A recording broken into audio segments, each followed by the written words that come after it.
வணக்கம் நண்பர்களே, நான் உங்களை lawman.saran யூடியூப் சேனலுக்கு வருக வருக என்று வரவேற்கிறேன். இந்த யூடியூப் சேனலில் நாம்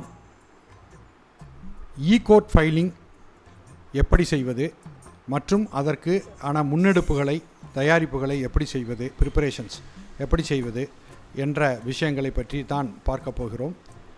எனவே இந்த சேனலை நீங்கள் சப்ஸ்கிரைப் செய்து பக்கத்தில் உள்ள பெல் ஐக்கானை அழுத்தி கொண்டால் நான் அவ்வப்போது போடும் அனைத்து வீடியோக்களும் உங்களுக்கு வந்தடையும் என்பதில் சிறிதனும் ஐயமில்லை. எனவே நீங்கள் அனைவரும் இந்த சேனலை சப்ஸ்கிரைப் செய்து கொள்ளுங்கள். மேலும் பெல் ஐக்கானை அழுத்தி கொண்டால் நான் அவ்வப்போது இந்த மாதிரி போடும் பயனுள்ள வீடியோக்கள் அனைத்தும் உங்கள் கவனத்திற்கு வந்துவிடும் என்பதை மீண்டும் தெரிவித்துக் கொள்கிறேன். வாங்க நண்பர்களே, நம்ம இப்போ வீடியோக்குள்ளே போகலாம்.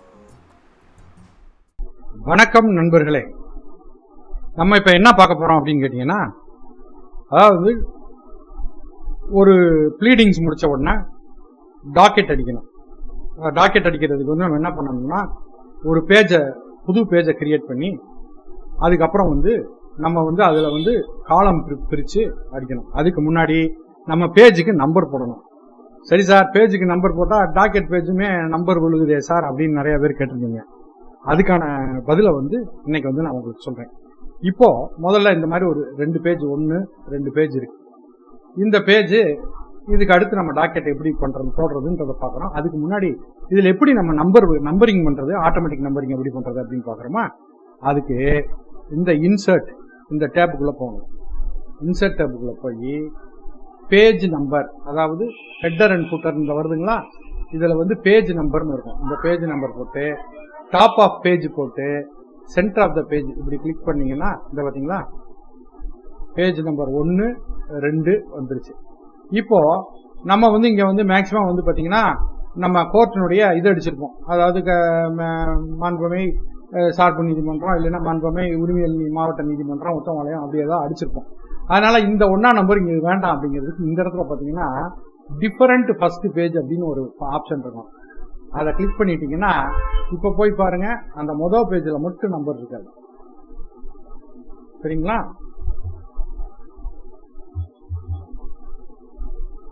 டிஃபரண்ட் ஃபர்ஸ்ட் பேஜ் கொடுத்துட்டீங்கன்னா முதல் பேஜ்ல மட்டும் நம்பர் இருக்காது, 2வது பேஜ்ல நம்பர் இப்ப புரிஞ்சுக்கிட்டீங்களா உங்களுக்கு? ஓகேங்களா? இப்ப இப்படி இருக்கு. இப்ப போய் இந்த க்ளோஸ் ஹெட்டர் அண்ட் ஃபுட்டர் அதை க்ளோஸ் பண்ணிட்டீங்கன்னு வச்சுக்கோங்களேன். இப்ப உங்களுக்கு 2வது நம்பர் பேஜ் இருக்கு, 1ஆம் நம்பர் ஃப்ரீயா இருக்கு, இதுல ஹெட்டிங் வந்துடும். அப்ப இப்படி இருக்கும்போது இதுக்கு அடுத்து நம்ம எப்படி சார் நம்ம அடுத்து பேஜ் போட்டோம்னா 3வது பேஜ்னு வருமே. அதனால என்ன பண்ணலாம் அப்படின்னு கேட்டீங்கன்னா, எங்க கடைசியாக இந்த பேஜுக்கான இது முடியுதோ அந்த இடத்துல வச்சுட்டு இதுல போய் லே அவுட் அப்படிங்கிற ஆப்ஷன்ல போயிட்டு பிரேக்ஸ் அப்படின்னு ஒண்ணு இருக்கும். இந்த பிரேக்ஸ்ல போயிட்டு நெக்ஸ்ட் பேஜ் அப்படின்னு கொடுக்கணும். இப்படியே பிரேக்ஸ்ல போயிட்டு நெக்ஸ்ட் பேஜ்னு கொடுக்கணும். கொடுத்தா பாத்தீங்களா மேல பேஜ் நம்பர் வரல, பாத்தீங்களா? அடுத்த பேஜ் வந்துருச்சு, ஆனா நம்பர் வரல. இப்ப நம்ம மார்ஜின் இந்த பக்கம் இது அடிக்கணும், அதாவது டாக்கெட் ஷீட் ரெடி பண்ணணும். அப்ப இதுல என்ன பண்ணணும்னா இந்த லே அவுட்ஸ்லயே போய் காலம்ஸ் இருக்குங்களா, இந்த காலம்ஸை கிளிக் பண்ணி 2 அப்படின்னு போட்டீங்கன்னா இந்த பேஜ் மட்டும் 2ஆ பிரிஞ்சிருக்கு. பாத்தீங்களா? இதுல இருந்து இது வரைக்கும் ஒரு போர்ஷன், இதுல இருந்து இது வரைக்கும் ஒரு போர்ஷன். இப்ப எப்படி சார் இதுல அடிக்கிறது அப்படின்னு கேட்டீங்கன்னா, இப்ப நம்ம என்ன பண்ணணும், இதை என்ட்ரு பண்ணுங்க. இந்த சும்மா இப்படி என்ட்ரு பண்ணீங்கனாலே இங்க வந்துருச்சுங்களா? அதாவது பேஜினுடைய இந்த பக்கத்துக்கு வந்துடும். இப்ப இங்க போய் நம்ம டாக்கெட் ரெடி பண்றோம். பிஃபோர்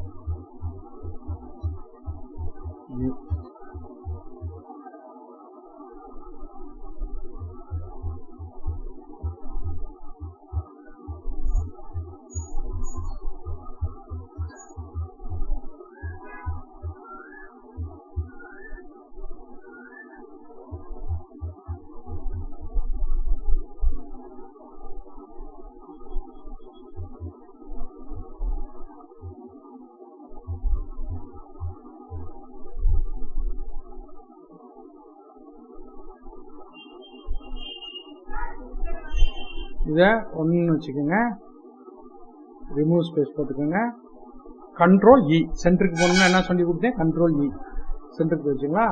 இந்த மாதிரி போகணும். அதுக்கப்புறம் நம்ம வந்து இதுல வந்து ஓஎஸ் நம்பர்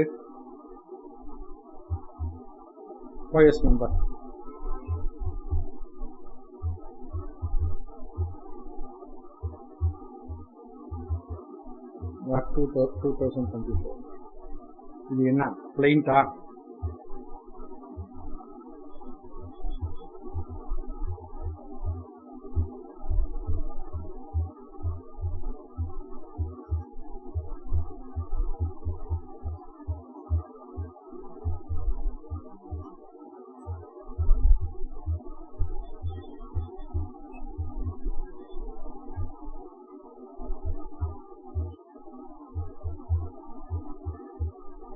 இப்ப இது plaint filed under order 7 rule 1 CPC அப்படின்னு நம்ம வந்து போடுறோம். போட்டுட்டு இப்ப இதை வந்து என்ன பண்றோம், போல்டு பண்றோம்னு வச்சுக்கோங்களேன். இதை வந்து நம்ம வந்து என்ன பண்ணணும், இந்த இடத்துல 2 கோடு போடணும். இல்லைன்னா வந்து இதை வந்து ஒரு பாக்ஸ்குள்ள நம்ம வச்சோம்னா பாக்குறதுக்கு நல்லா இருக்கும். அப்ப அதுதான் நம்ம ப்ரொசீஜர் பண்றோம்.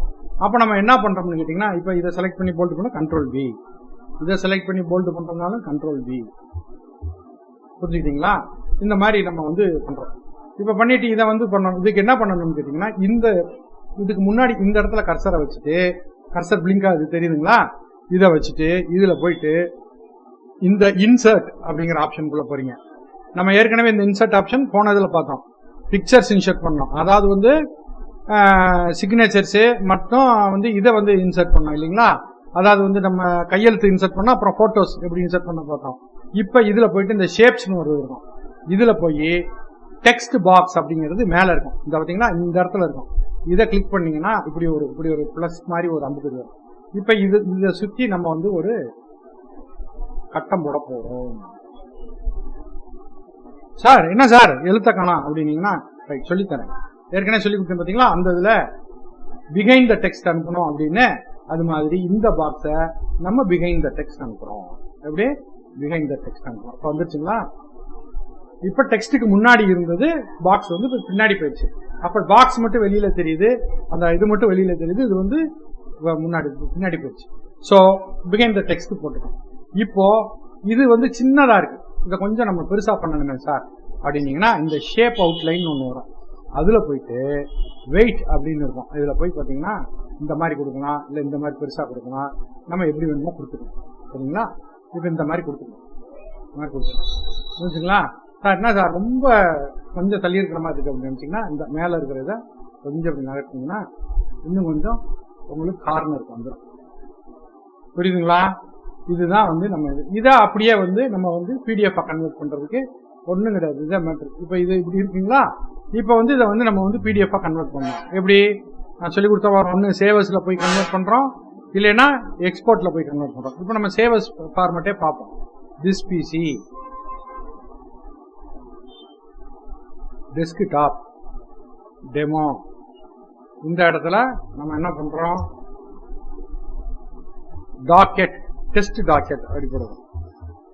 டெஸ்ட் டாக்கெட் அப்படின்னு போட்டு சேவ்னு கொடுத்துருவோம்.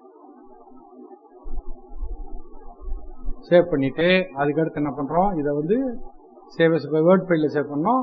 இப்ப வந்து திருப்பி இதுல போயிட்டு டெஸ்ட் டாக்கெட்டை பிடிஎஃப் பண்ண போறோம். பிடிஎஃப் ஆப்ஷன்ஸ்ல போய் இந்த ஏ கிளிக் ஆயிருக்கான்னு பாத்துக்கோங்க. Okay save கொடுத்துட்டோமா.